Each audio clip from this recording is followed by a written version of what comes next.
From the days of Edison's home phonograph to today's computer diskettes, the demand for data storage continues to increase, and computer scientists are developing new ways to meet that increasing demand.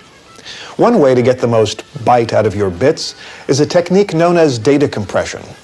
The programming codes which are used to translate words and numbers into computer language fill up memory storage space.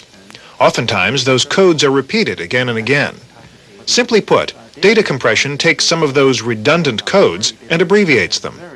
If a character is repeated, there's no need in a data compression scheme for that same character to be stored over and over again. The information can be stored as to how many times it's repeated, and the system then can understand that and then repeat it when it's played back. And especially with image storage, a great amount of an image is just repeated information. It's white space, or it's black space, or it's blue space. And that can easily be compressed to a very large degree by data compression.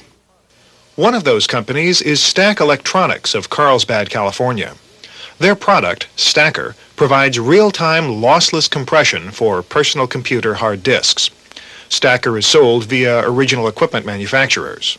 Every file is stored, of course, in terms of bytes. And when we see repeated sequences of bytes, what we do is we replace the second and subsequent appearances of those sequences with tokens. And the tokens are shorter than the actual sequences that they replace.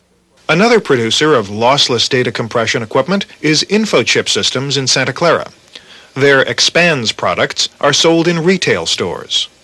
We don't lose a single piece of information. When we reconstitute that information, you get it back bit for bit.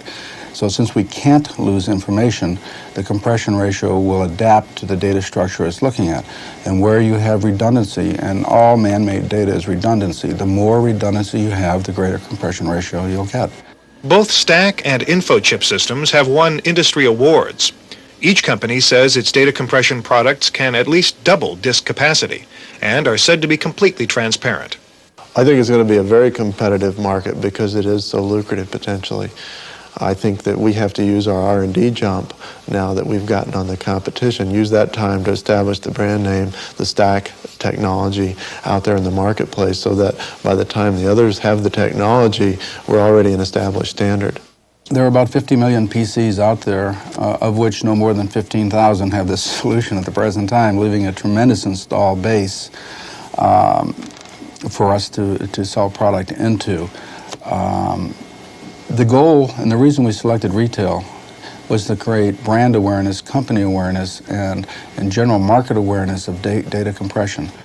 But whose data compression product will emerge as the industry standard? We are the pioneer in this field, that we have set the standard that other people are going to have to follow. Standardization is the biggest issue that lies before us right now.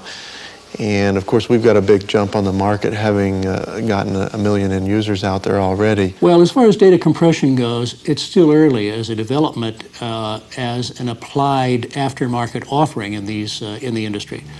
I hate to have to tell you this, but the thing that's required here is patience. Again, I think data compression is going to be something that we all regard as normal in the future. But since there are no standards at this point agreed upon within the industry, since there are different ways of doing it, I think we're going to see a certain amount of confusion for several years until the dust settles. And it may be that, again, certain large system manufacturers may act as the referee on all of this when they finally get their act together and bring out a method which will be the industry standard. Data compression may not fulfill the increased demand for information management, but it'll help. And as an industry standard finally emerges, this technique may become as commonplace as recorded music. Terry Phillips, Silicon Valley Report.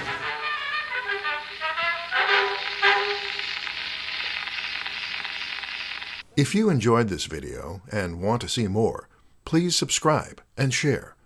Check out our new series of audio plays. Visit Imagine Air Theater. It's all in your head.